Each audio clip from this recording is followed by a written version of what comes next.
Compañeros, compañeras, muy buenas tardes. Esperando que se encuentren muy bien. Vamos a continuar con los videos correspondientes a metodología según el enfoque y aplicación. Nos habíamos quedado precisamente en el abordaje teórico-conceptual de la metodología cuantitativa. ¿Cuál es en sí la razón de ser de la aplicación cualitativa? Pero no hemos ahondado mucho en esta última por el hecho de que nosotros vamos a plantear nuestra metodología de tipo cuantitativa. Es por esto que todo lo que concierne al análisis estadístico, a la obtención de resultados numéricos, pues es la consigna primordial, es lo que nosotros tenemos que ir planteando y más que todo teniendo en cuenta para una correcta ejecución e implementación. Entonces, vamos a chequear un poquito desde la parte donde nos habíamos quedado, misma que hace referencia o alusión a lo siguiente, a la estadística inferencial. ¿En qué consiste este apartado? Principalmente en que nosotros vayamos conociendo la esencia fundamental de identificar de manera correcta la población.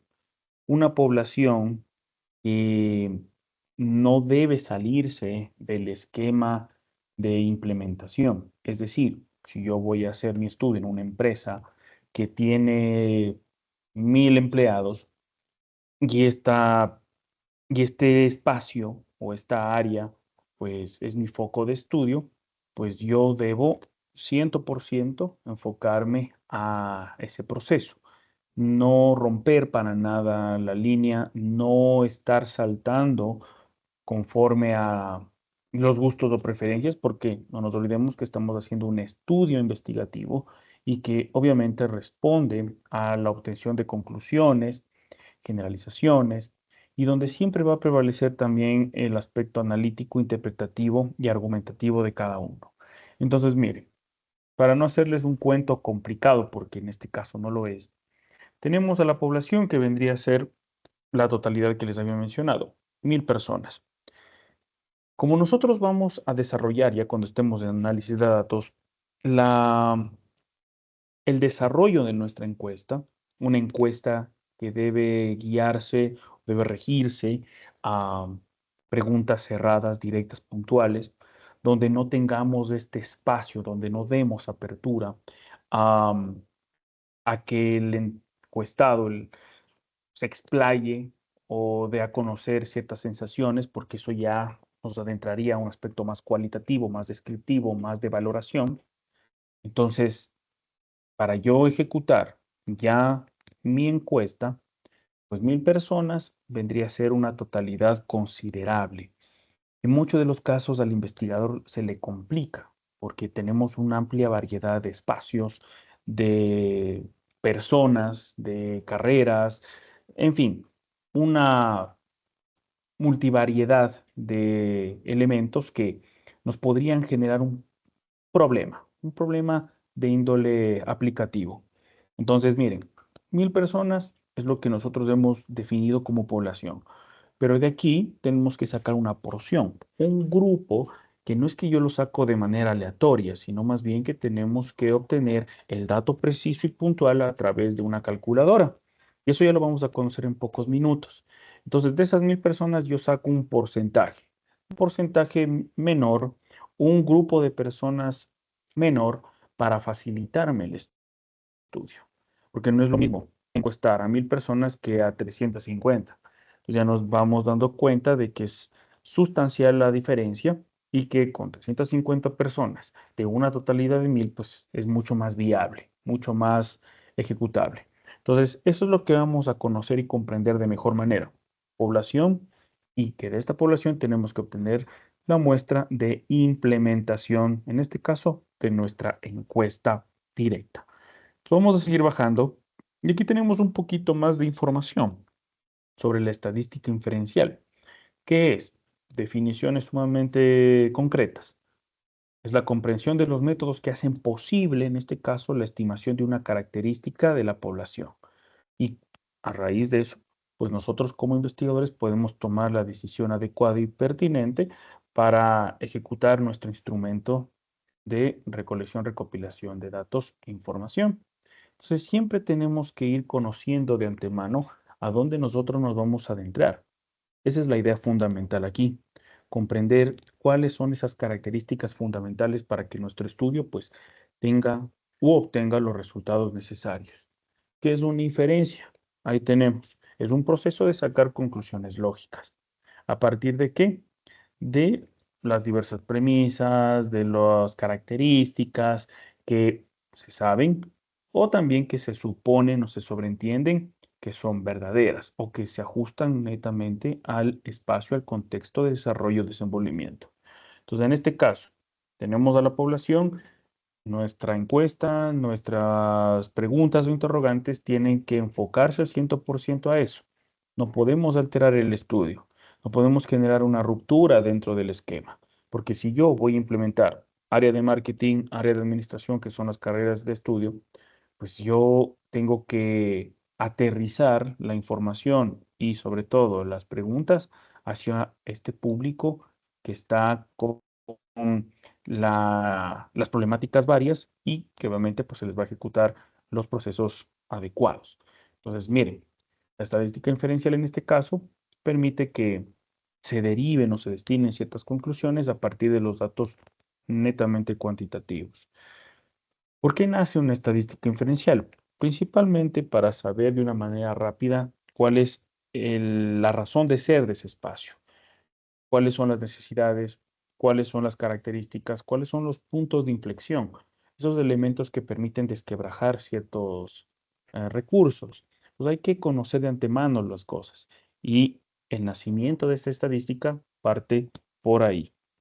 También, si yo no tengo em, un listado completo de quiénes son los actores participantes, al menos ya existe una idea. Ya tenemos total conocimiento de la base interpretativa, de la base fundamental, pues con eso también podemos ir destinando el estudio, definiendo los grupos y por supuesto qué tipo, qué clase de personas pues lo integran para ejecutarlo de mejor manera.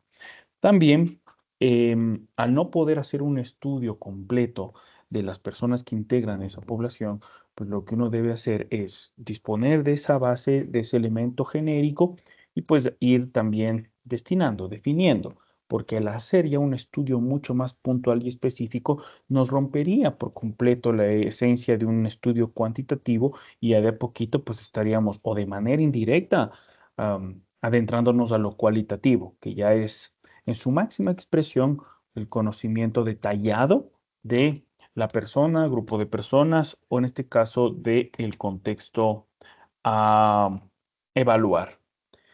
Y por último, mediante la observación, pues uno puede ir chequeando cuáles son esos puntitos de irregularidad donde se necesita mayor revisión, cuáles son las problemáticas que afectan o se ubican en ese sector. Entonces ya con un análisis mucho más detallado, con elementos que nacen o surgen de la observación, de la interpretación, pues uno ya puede ir aterrizando mucho mejor la información. Ahora, vamos a nuestras dos categorías de estudio. Población. Tenemos una definición. Conjunto de todos los individuos u objetos de interés, que obviamente pues están en un espacio.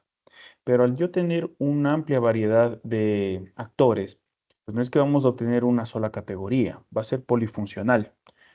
Y eso, en muchos de los casos, nos complica abarcar a la totalidad de la población. Y es ahí donde entra la muestra, que es la parte representativa de la población de interés, en base a ciertos parámetros, a ciertos elementos, a ciertas pautas, uno ya puede ir clasificando, puede ir segmentando. Y eso nos va a favorecer muchísimo para que se ejecute un estudio considerable. Entonces, esa es la razón de ser de la estadística inferencial.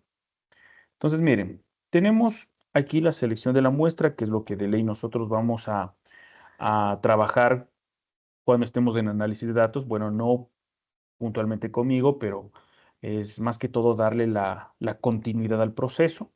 Entonces, miren. tenemos aquí como ejemplo la población de 556 personas. El dato de establecimiento, una fórmula matemática, fórmula sumamente consistente, gira en torno al número de muestras, que es igual al tamaño de la población, en este caso 556 personas, y en la parte de abajo tenemos ya la, la fórmula básica, ¿sí? Con 0 de coeficiente, 0,5 al cuadrado, la x, la n, que en este caso es del tamaño de la población, menos 1, cerramos, más 1, que es la base sustancial. Pero no es que nosotros vamos, en este caso, a aprendernos de memoria la fórmula para todo. Esto se especifica netamente para seleccionar correctamente la muestra y saber, por obvias razones, la cantidad de cuestionarios que nosotros necesitamos. Entonces, lo que más importa aquí es que como todo esquema, todo rango matemático numérico, pues ustedes tengan súper claro de que no, no se puede implementar o desarrollar una encuesta o una cantidad de encuestas al azar, sino que siempre tiene que irse manejando y manteniendo bajo una estructura. Y eso es lo que estamos viendo a través de esta fórmula. Entonces, miren, calcula el número de cuestionarios, ya les voy a mostrar, igual tenemos acá ese código QR, pero yo lo voy a enviar, o sea, yo les voy a conducir a través de la página web, que al final pues nos va a permitir conocer con mucho más detalle en qué consiste, porque no solamente está la calculadora de muestras, sino que de manera adicional tenemos información, tenemos definiciones, tenemos aportación conceptual, y eso les va a facilitar a ustedes para tener una estructura que al final tiene que estar en su documento. No nos olvidemos que ahora ya se nos viene para el mes de enero la metodología. Entonces ahí sí vamos a tener que desarrollar un montón de elementos. Ya la entrega va a ser ese apartado. Ya salimos del marco teórico y ahora estamos de metodología. Y una de las definiciones dentro de ese esquema o dentro de ese apartado, pues es sobre la calculadora de muestras que ya en pocos minutos lo vamos a revisar. Pero lo pueden escanear, ¿no? Para probar. Entonces, miren, calcula el número de cuestionarios. Tenemos en primer lugar, dentro de estos intervalos y también de esta página, el nivel de confianza. ¿En qué consiste esta categoría de triple término? En que al yo tener una población, pues el nivel de confianza nos va a permitir a nosotros mantener certeza, fiabilidad de los resultados de una encuesta o estudio. Es decir, que a través de este medio se va a expresar el grado de seguridad de que los resultados obtenidos a partir de la muestra son representativos y que se ajustan o se alinean con la población general. Entonces, aquí tenemos la recomendación. Cuando chequeemos la página, y no solo a través de los gráficos, vamos a tener dos tipos de intervalos de confianza, dos tipos de niveles, el 95% y el 99%. ¿Cuáles de estos dos, perdón, iba a ser en plural, pero solamente son dos, y uno se tiene que elegir? Entonces, ¿cuál es el más recomendable dentro de este proceso? El 95%, porque tal como se menciona en la definición, no, le va a dar certeza, fiabilidad, soporte y credibilidad a el estudio. Porque este numerito, este 95%, se vincula, se une de manera estricta y considerable a la población de estudio. ¿Qué pasa con el 99%? No nos va a salir una muestra ajustada a los parámetros de necesidad, a lo que realmente uno busca ejecutar. Porque les pongo un ejemplo. Aplicamos el 99%, quizá nos salga el 100% del dato, es decir, 1000 personas o 999. O sea, no me ha facilitado para nada ese intervalo.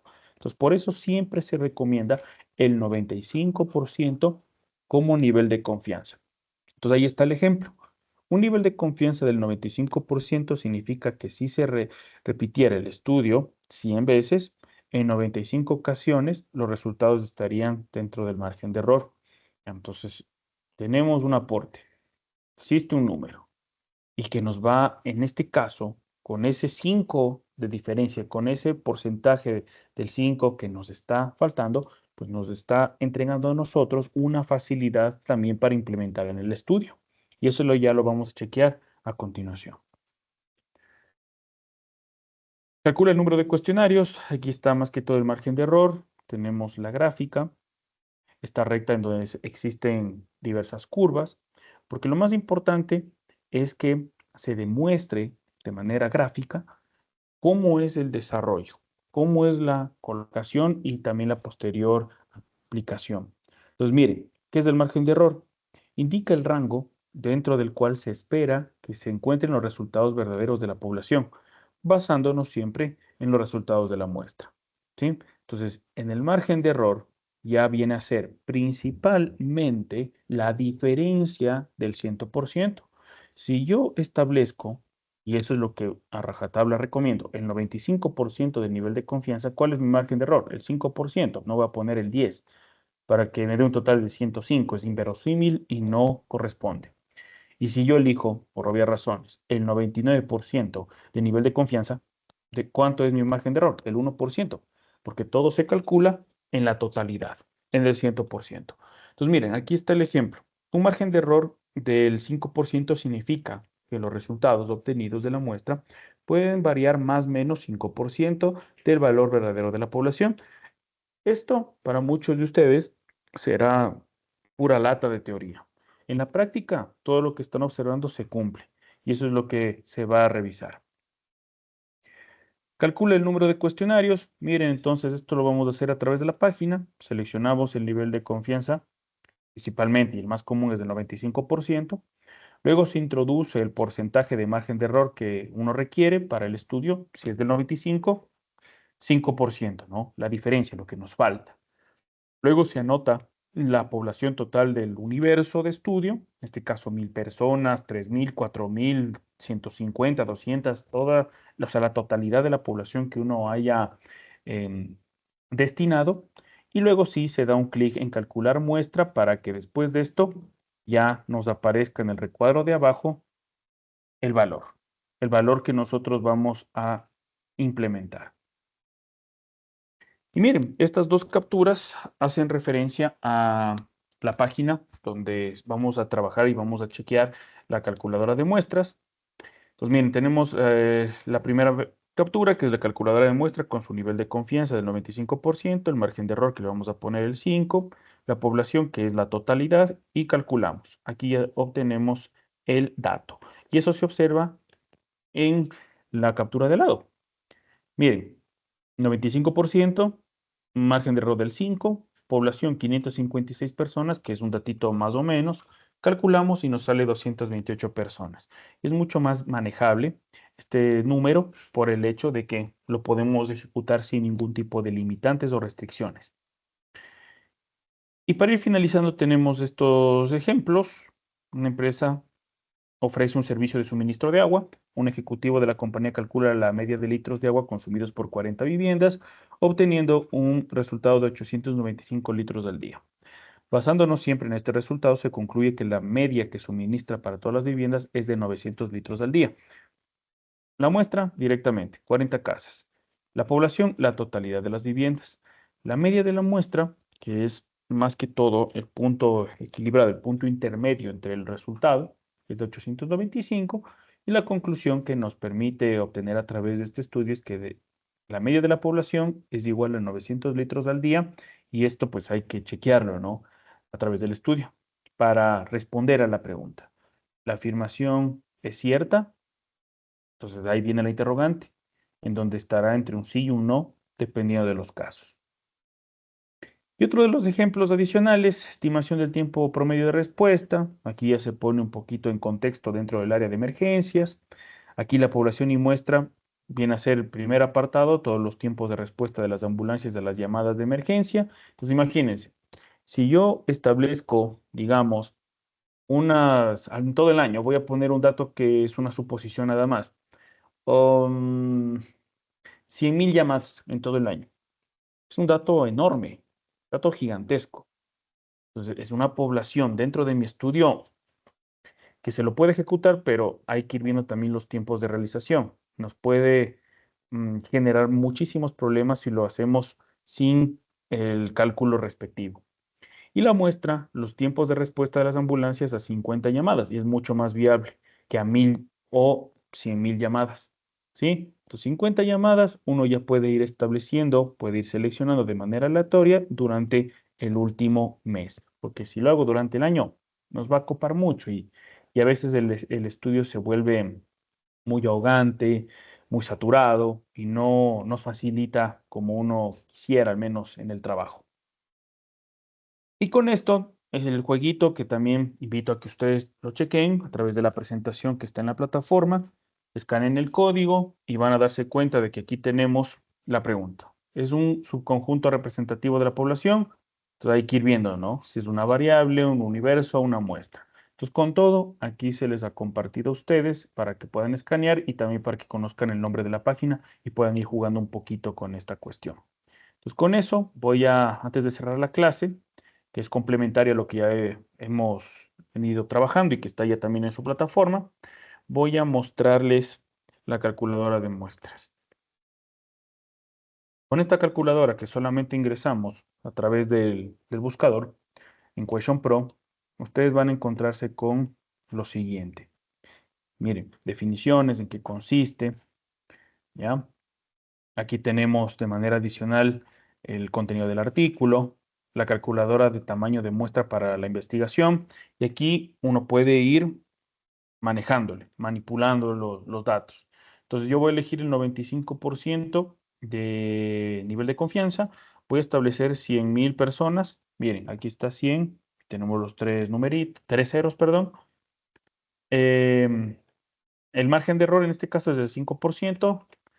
La población de 100.000. Entonces veamos. 100 y los 3 y calculemos. 100.000 es bastante. Muchísima gente. Entonces vamos a establecer con nuestro nivel del 95 y nuestro margen del 5, calculemos la muestra que obtenemos. 384 personas. Imagínense, de 100.000 a 384 es un tamaño reducido, mucho más fácil, mucho más manejable, pues que nos va a permitir a nosotros trabajar nuestro estudio sin complicaciones. Y ya cuando ustedes trabajen esto en análisis de datos, aparte de esto, van a obtener esta tercera categoría que no es muy tomada en cuenta, pero que suma o que tiene que ver, el famoso muestreo. Eso ya lo chequearán en su debido momento. Voy a aplicar de igual manera. Miren, el 99% con un margen de error del 1, vamos a ver los 100.000, ¿cuánto me sale? 114.268, no, es mucho. Imagínense, yo iba a decir 142.000. También es algo que no cuadra, ¿no? Pero aquí dice 14.268. Imagínense, yo quería reducir a un dato, un porcentaje que sea manejable, al menos para una encuesta. 14.000 es full. Entonces, no nos favorece el trabajar con el 99% de nivel y el 1% de margen. Entonces, con este ejemplo termino. Voy a poner el 5% para el 95 y le vamos a poner algo un poquito más aterrizado a lo que ustedes quizá vayan a realizar. Digamos, 200 personas. Vamos a calcular la muestra, 133. Entonces, de 200 a 133, uno puede aterrizar y hacer el trabajo sin inconvenientes, sin restricciones. Pues con eso, por favor, lo que sí les pido es que sigan revisando la metodología porque nuestra primera tarea del nuevo año va a ser redactar la metodología con todos los insumos, con todos los elementos y donde de ley, dentro del formato, está la calculadora de muestras. Aquí tienen definiciones, tienen conceptualizaciones. Entonces, aparte de la práctica, que es súper sencillo, como ya lo vieron, pues tenemos información que nos va a servir para sustentar este apartado imprescindible de la investigación.